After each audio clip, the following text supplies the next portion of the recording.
Okay, let's get started. It's 8:37 right now. Typically we start around 8:35. Thank you very much for everybody being here with us virtually. I don't think anybody is in our building in the conference room right now. We are all working from home, trying to contribute to what we can do to hopefully stop what's going on right now. We have a series of announcements, and updates that we will go through. As you see on the screen, we have presentations from different places. But to get started, as you know, under the order from the Chancellor, the function of the campus is suspended. The campus is not closed, so our office definitely is open, and everybody is working from home. Projects are going forward as usual. I haven't heard any problems whatsoever at this point.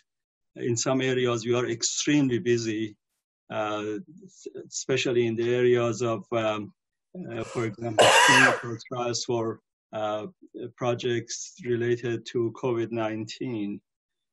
There are several companies who are working with us, as well as money from federal government coming in. So that area is very busy right now. Related to those issues, if we are on notice that a proposal is for COVID-19, definitely it would go at the top of the line. You know that typically we work with proposals as they come in. We try to meet all of the deadlines, but basically the first proposal which comes in gets priority. But where we are today, if on the proposal title we see the COVID-19, also provided that obviously proposal has to come through chaos, at least the PI has to certify it, and budget justification, we should have something for that too. With that note, our proposal team would make sure that that would go to top of the list. Similar type of things for awards. We haven't, I don't think we have seen, aside from the clinical trials that I told you, I don't think, I am not at least aware of any other quote unquote awards in this area. We had several clinical trials, and we have taken care of those. Outgoing sub-awards, again, I don't think there is a whole lot of activity regarding COVID-19 at this point, because they would be based on awards that are for the same area. But again, if and when we get to a point that we have awards related to COVID-19 that under which we have to issue sub-awards, those sub-awards will go top of the list. So that's where we are in general.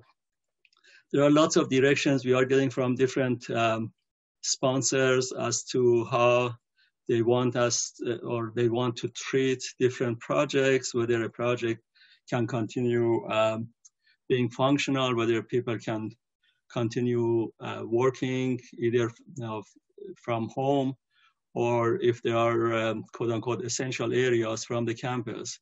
Again, I'm sure you have seen or heard about the decision of leadership of the campus that, as I understand it, the quote unquote non-essential researchers in the labs were asked to be stopped. So only the essential research in the lab can go forward. There are some questions that I received, that what if a researcher is working on projects, but they can work from home? At this point, the direction we have is that work from home is what we are supposed to do. I just saw our Executive Associate Vice Chancellor came online too. I know she was in daily meetings that they have. She just joined us. So maybe I should turn it over to her, because she has a lot of information regarding all of these areas. So Cindy, would you want to help us and give us some updates? So sure, yes, I just got off a call. This is a very fluid situation, and it's continually changing, as you know. So we've been receiving a lot of guidance from our federal sponsors over the last couple of weeks. Primarily, I know we've put this on our website.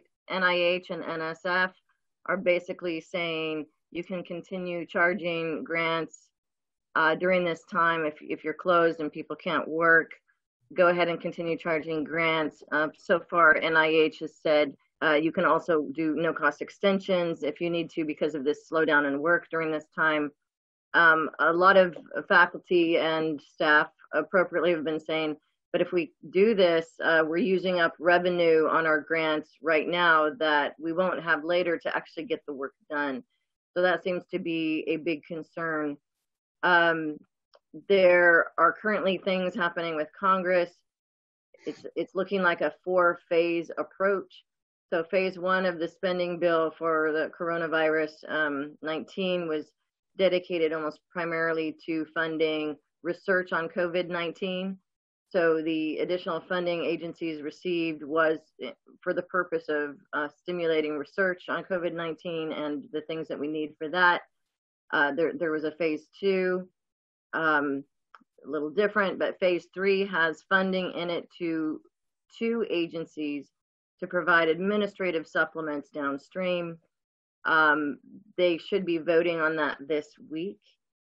Again, it's only for, well, and Department of Energy as well. So NIH, I think NSF and then Department of Energy, but the DOE money is only for the national labs.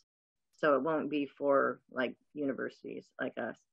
But they are currently starting to pull together it's called a phase 4 spending plan that would cover, well, there's been a suggestion by at least one legislator that they mandate that the funding be used for administrative supplements for scientists in all of the funding agencies. But it sounds like Congress may be taking a 3-week break. And they will come back and consider that in about 3 weeks.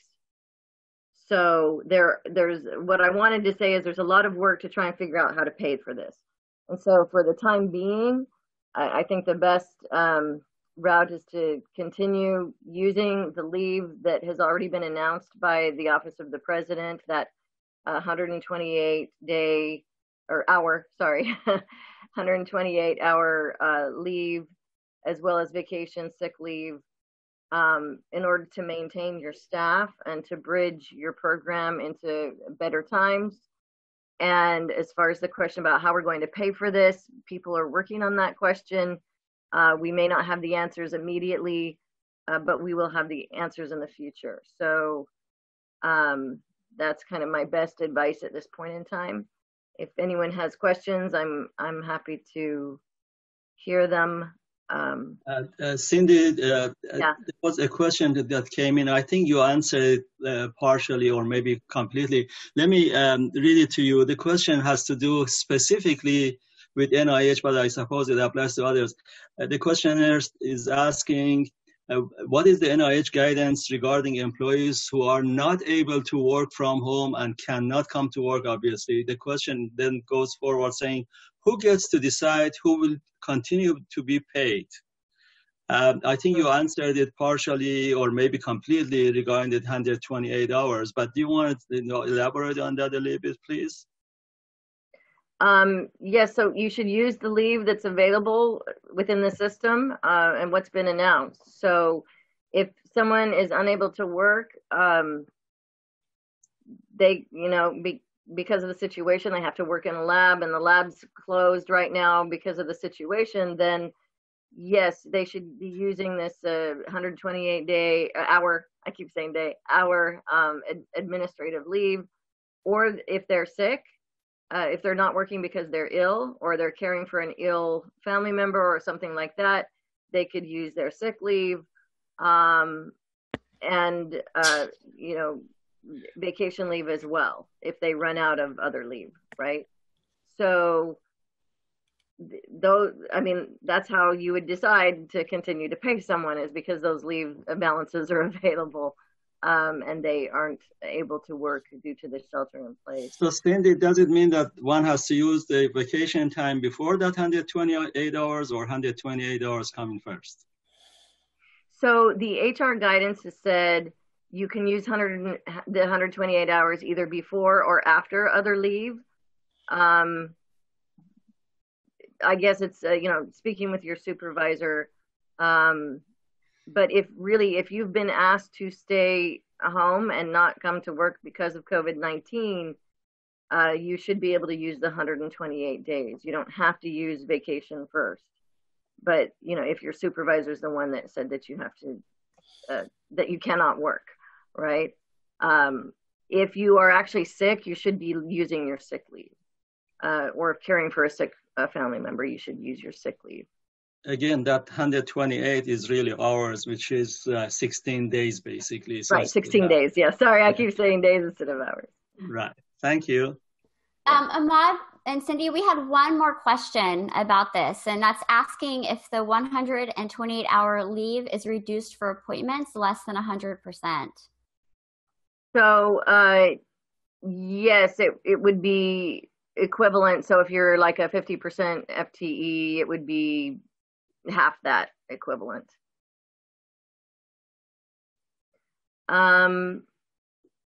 Maybe an update. So I've spoken about the federal. I know we have our state representatives and also Office of the President looking into our state sponsors.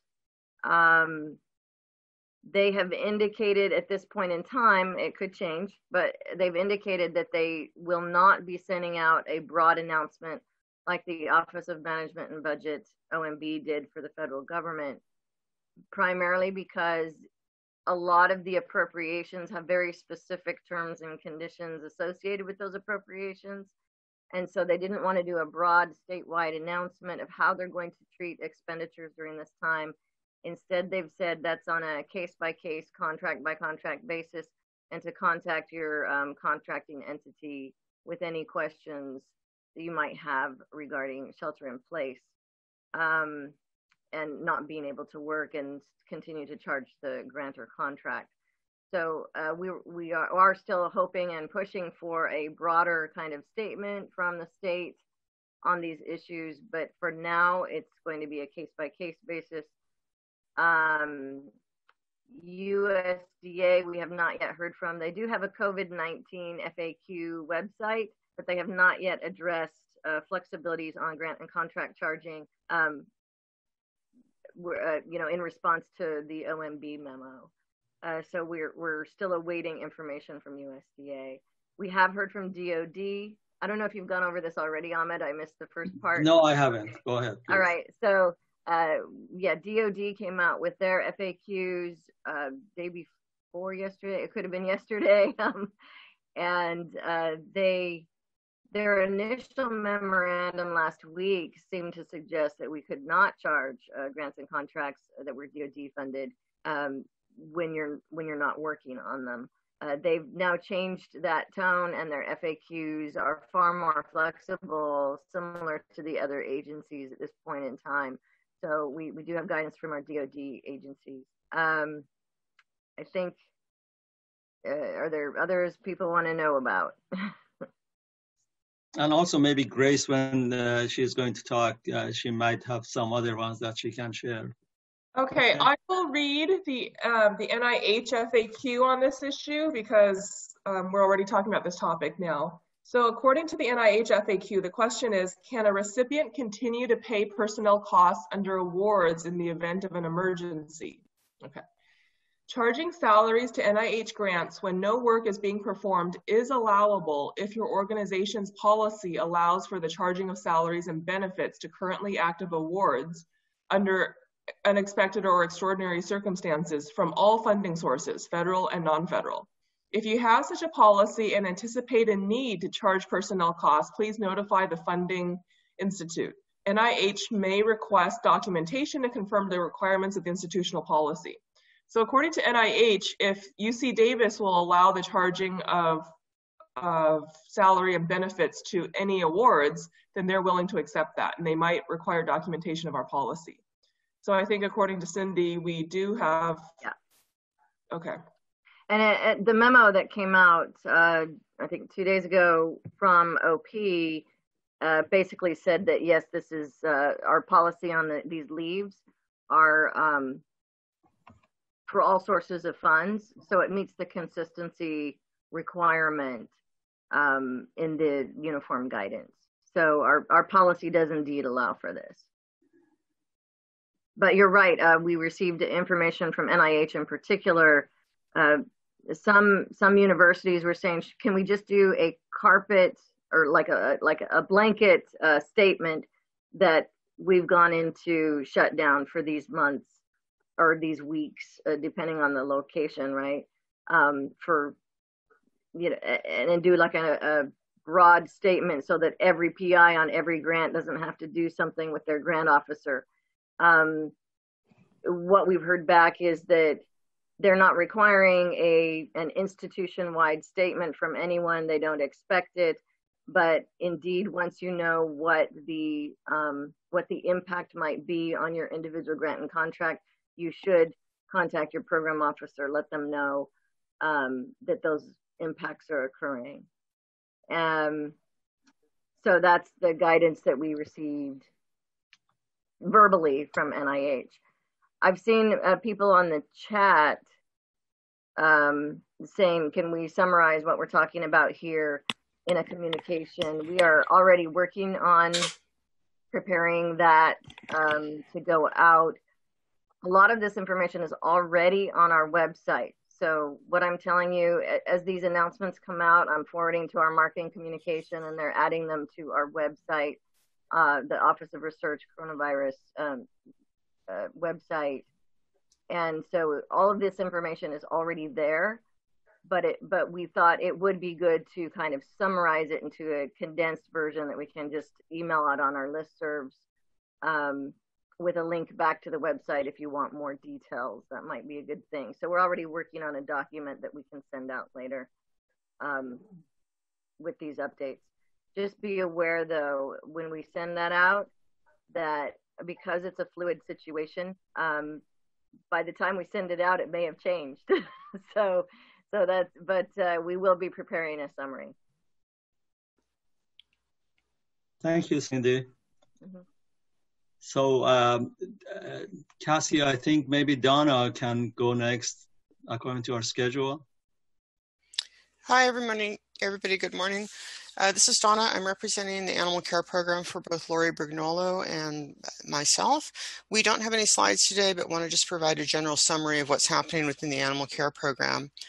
So just a quick bullet point, 5 bullet points on what does suspended operations mean in terms of the animal care program. It means that animal orders and transfers are limited to ongoing research demand evaluated on a case-by-case basis. And Lori is being very strict about this, so there's not very much coming in or going out in that regard. Imports and exports are postponed. We are requesting that breeding be reduced. Investigators are strongly encouraged to protect their critical lines by cryopreservation or other means. Research-related activities are limited to those for essential ongoing studies in health of the animals. No new studies should be started. And the only exception to that, of course, is COVID-19. So we are starting to see we had our first animal care and use protocol for COVID-19 come in this week. And we will be prioritizing any COVID-19 research as it comes through. Daily husbandry for animals is continuing per general facility SOPs, but weekly, monthly duties, etc., may be altered. I do want to mention that we've been working closely with the regulatory agencies, USDA, NIH, ALAC, others, are being extremely flexible in what they're allowing. They normally have very strict criteria for how inspections of units are done and the timelines and that sort of thing. They're allowing us to use a lot of common sense, best professional judgment to achieve the goals. And in cases where we need to suspend timely, regulated inspections, they are allowing us to do that. So we're working with them on that. We from an operational standpoint, it did have a 100% virtual online real-time IACUC meeting, so we met the requirements for that. We plan to continue that on a regular schedule. And that's important because I wanted to mention that the IACUC office, IACUC itself, the committee, and the office are fully functional in terms of making sure that all renewal protocols are reviewed on the timely schedule. We did have a couple of people questioning that, concerned that they didn't get something in or couldn't get something in or it wouldn't be reviewed. So we're making sure that all of those occur on schedule per track. So there should not be any issues with that. If anybody does have any concerns or issues, please contact the IACUC office. We are, as I said, reviewing any new research proposals and amendments on a triage type basis. If we will prioritize ongoing research, animal welfare needs, that sort of thing.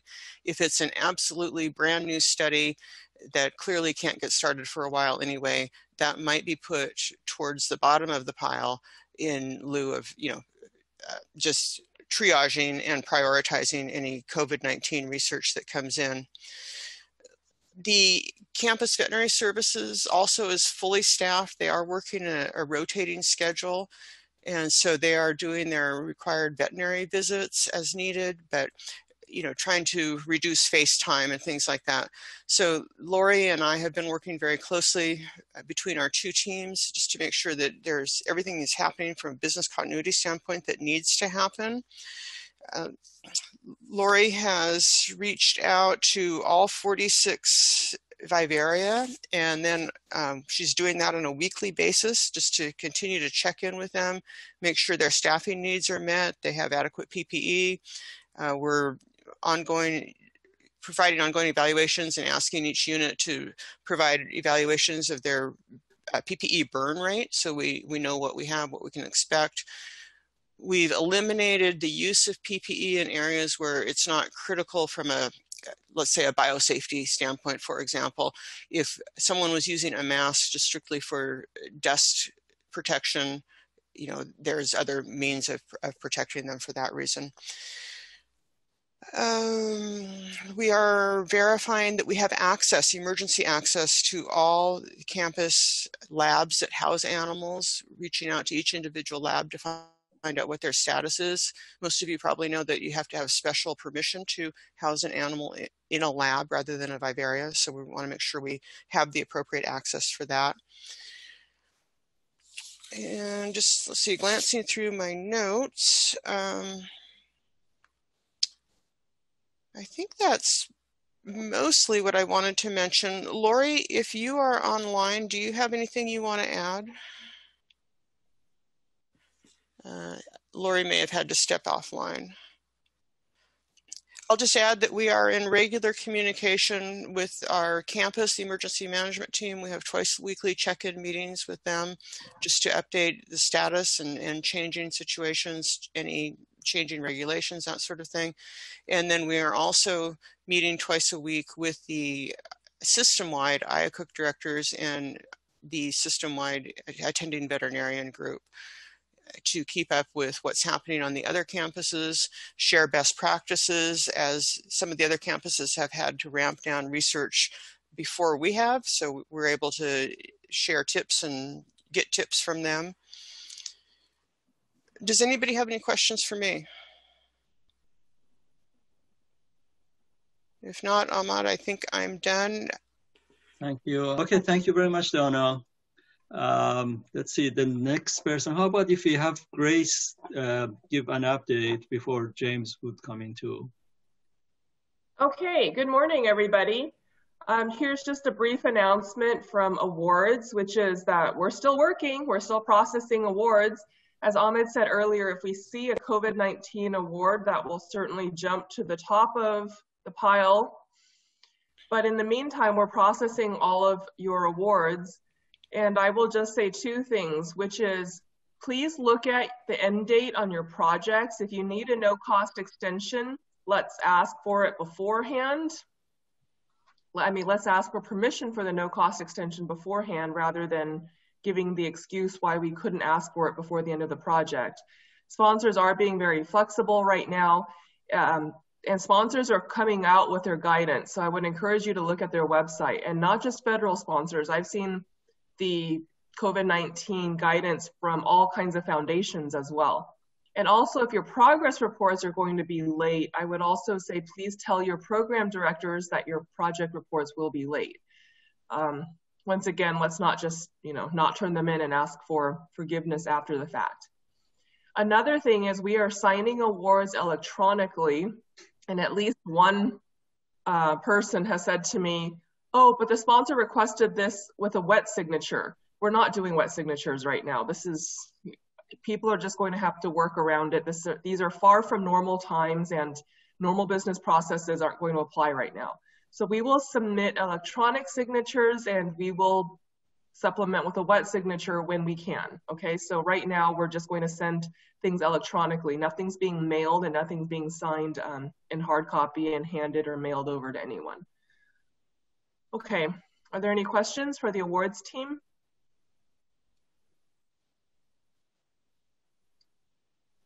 Thank you, Grace. Okay. I don't see any questions here.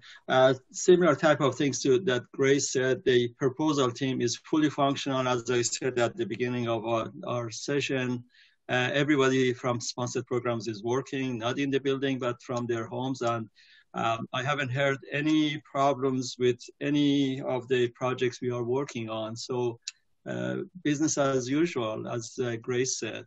Proposal team is also going forward with the proposals as they come in.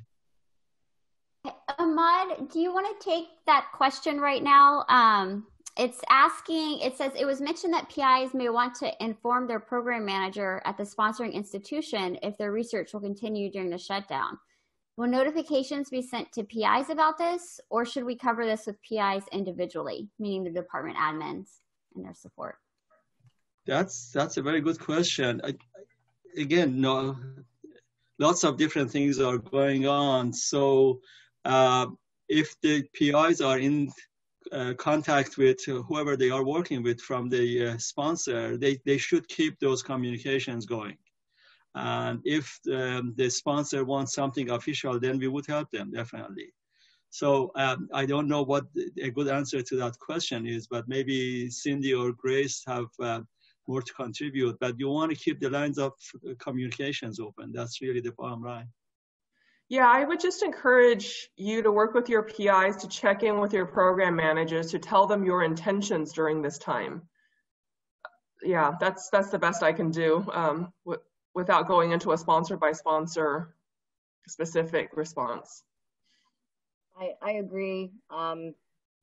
Sending a note to your program officer about the status of your project would not be a bad idea, especially if you are not working on the project, and if you see any long-term consequences of not working right now. If you weren't going to make a lot of progress during this month or so anyway, then maybe it doesn't warrant communication, right? Some projects go forward more quickly, like during the summer months and than right now. So there may not be an impact on your project, but if there is one, it would be good to just let your program officer know. Okay. Thank you. Let's see, James, do you want to share what you have from your area? Yeah, absolutely. Good morning, everyone. I think I want to echo a lot of what Grace just said as far as CGA is up and running, and what you said. I can confirm that SPO is processing awards through because we're receiving them over in CGA. So we're doing our best as well to stay on top of those incoming awards. Of course, working remotely is might slow us down a little bit, but we're really trying to stay on top of everything. And similarly, if we do start seeing the COVID-19 awards coming through, we will expedite those so we can get them set up and those projects can get off the ground as soon as possible. Same thing, I had some similar comments regarding the agencies as we're getting the guidance coming in from the various agencies. We're seeing a lot of flexibility. I think that's all been covered pretty well so far. Even state agencies, CEC issued some guidance that is much more flexible as far as what they're able to do for their invoicing requirements, which have always been fairly complicated, challenging invoicing with them, but they're going to streamline it a little bit, allow us to do things via email. So it's a different, it's an emergency situation. We're also seeing an uptick in sponsors, private sponsors that are wanting to start sending payments to us via ACH rather than cutting us paper checks. So that's actually good for us. We always prefer having the ACH payments rather than having pieces, paper checks to chase around.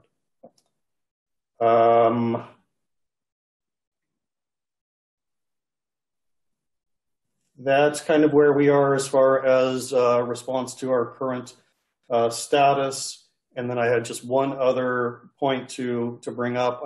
I sent an email to the listserv yesterday on something completely unrelated to COVID-19 that lets everyone know that the Gail charges that used to go against state awards, those have been stopped as of the January monthly payroll, and the biweekly that ended on January 25th. So those charges will no longer be hitting the state funds. And that was just in the response to the state agencies being more and more not wanting to pay those costs. Those are my quick updates. I don't know if there are any questions. I lost my chat window. There it is. So James talked about his office is getting projects from sponsored programs. Looking at the reports that we receive daily, the projects that have been completed in sponsored programs going to accounting, I haven't seen any reduction in typical number of projects that every night are transferred from sponsored programs to accounting. So clearly, just the volume of work has not changed. I don't see any reductions, and James, I'm sure what you are receiving is that's right. I compared, last week's activity compared to the previous 3 or 4 weeks was pretty much the same. So it's business as usual, just in a different location. Right. So James, there is a question for you. It's asking, where are those Gail charges being charged to? I do not know how the budget office is going to be, approaching that. I really just passed along the note that they had turned it off. I don't know if they plan to. I don't know the answer to that question. But the bottom line is that the project is not being charged. Right, it's not going to be charged to the state project, and obviously it's not going to be charged to other sponsored agreements. So it'll be to some other type of fund source. Right. Okay. Anything else from anybody? I think those are the updates that we had. It's time for you to ask questions, and hopefully we'll answer them.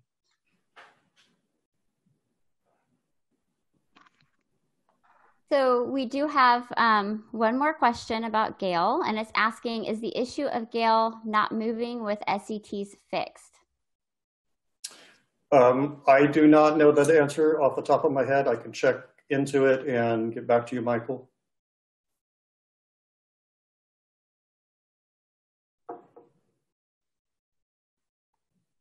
Okay, there's the answer. Thank you, Lenora.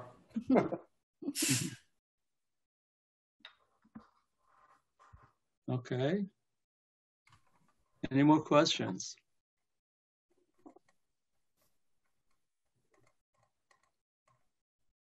I don't see any hands raised or any more questions. Oh, we have one more. Who do we need to contact if it's a request regarding Gail coming off? I would communicate with the CGA fund manager, and we can coordinate from there.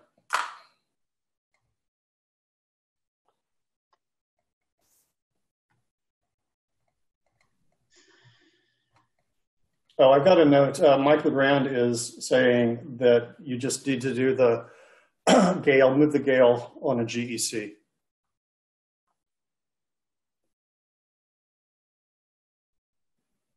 Thanks, Mike.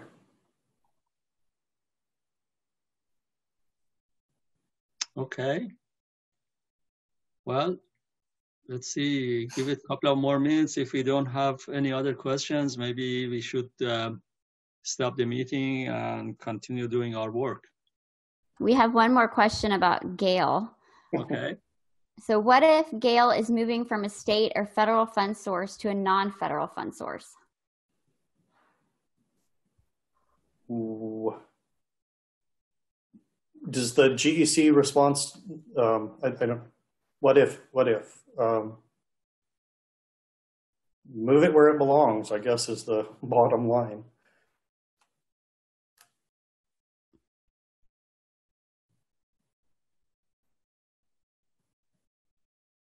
Okay. I don't see any more questions here. Well, maybe this is the end of our meeting today. Thank you very much again for all of you. I see 178 people online. That's a record, I believe. Hey, actually, Cassie, can you unmute Mike LeGrand? All right, for the Gail, I kept trying to figure out how to raise my hand. I didn't know how to do it. For all those Gail questions, so Gail previous to UC Pass can still be moved on the GEC. So we had to turn off the Gail processing that had to work every month because we would be commingling the dollars with how Path moves it and how PPS and our old GL processing was. So if you're doing an old SET in KFS until it's shut off in another month, that has to be done. You have to move it over to GEC. So on the payroll website, there was a two-step process that said to do that with. If it is a Path Gail that you need to move off, then talk to your fund manager, and they can help with the benefit expense transfer. Thank you, Mike.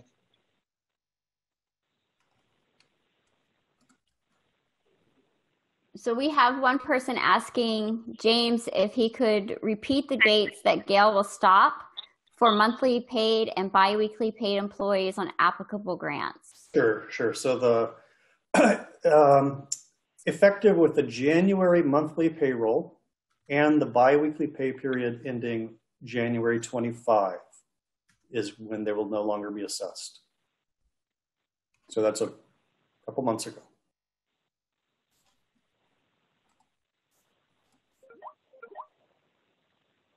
Okay, we have one more question about leave assessments. Are employee leave assessments pre-UC Path, which was based on service years, no longer applicable in UC Path? So prior to UC Path, PPS, we assessed based on the leave accrual code. So the number of days you accrue was a different leave rate.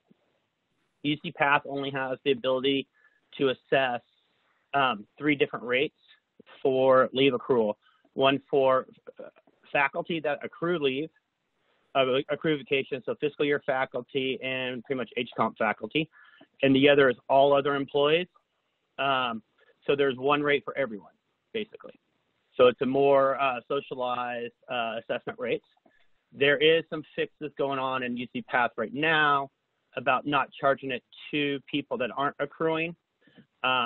That was not put into place. It's supposed to be coming very soon to stop assessing it for individuals that are working under the 50% time that actually don't accrue vacation. But besides that, everyone will, everyone is pretty much at the same rate. There's a faculty rate and a staff rate, staff and other academics rate. So I think you just answered Michael Webster's question as well. He's asking faculty, all other employees and staff. So I think you just answered that. Yeah, so there's one for accruing faculty, there's one for people that don't accrue at all, and there's a one rate for everyone else that has vacation accruals.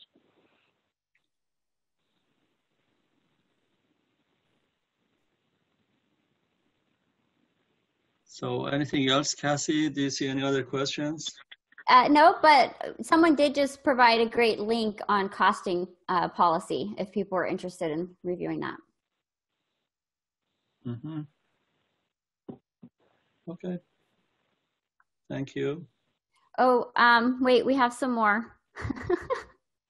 So question 1 is do longer term employees no longer have greater leave assessments? That's one question. No, everyone has the same. Okay, and then the other one, someone is saying that they found on their grants that they were charged the leave assessment for the faculty summer salary 2019. Will this still be charged for summer 2020? This is a change request that we are going to propose to Path Center, but this would have to be approved by OP. This is the way Path was configured. This is a system-wide assessment, or every earn code is assessed or not assessed consistently across all 10 campuses, and it's not something we can control locally. We're putting in a change request, but I do not know. Okay, and then someone sent me one more question privately asking if the rate for faculty is inclusive of the academic federation.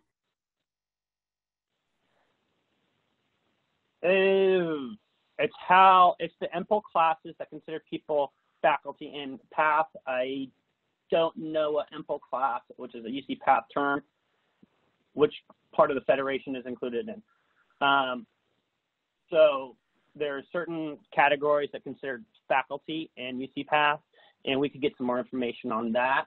But I don't know off the top of my head which employee class categorization in UC Path derives the faculty versus other academics. But we can get some more information and submit it to you guys.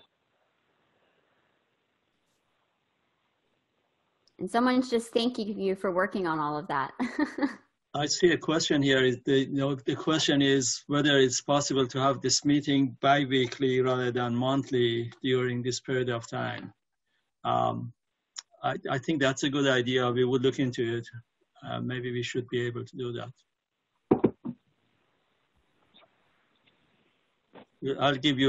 I'll send an announcement out next week or so if we can make it. It might be easier since we're all remote now. That's true. Okay, anything else?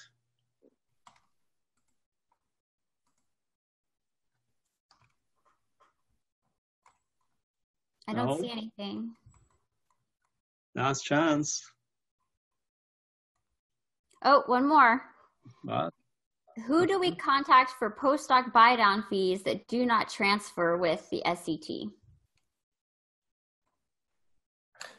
Go ahead and just contact your fund manager.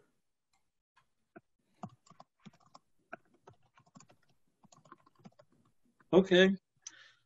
Paula, I see your message that you are missing your sponsored programs colleagues. I'm sure everybody is thinking the same way, but this is what we have to do for a while, and hopefully this would pass, and it would pass, and we would be back in the building again and start serving our campus from there. But meanwhile, that's what we have to do. That's what we do.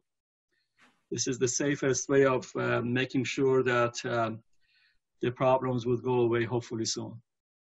And I think that I really thank the leadership of the campus, and a part of that leadership is sitting here in this meeting. Cindy is there, and they are doing everything to make sure that we are all safe. Thank you, Cindy. Okay, so I don't see anything else. There are lots of thank yous coming in. Let's keep working together and get through the problem. Thank you, James, Grace, Cindy, Donna, and everybody else, Mike, everybody else who contributed, and everybody who is helping us go forward. Have a good rest of the day, and we see you maybe in 2 weeks.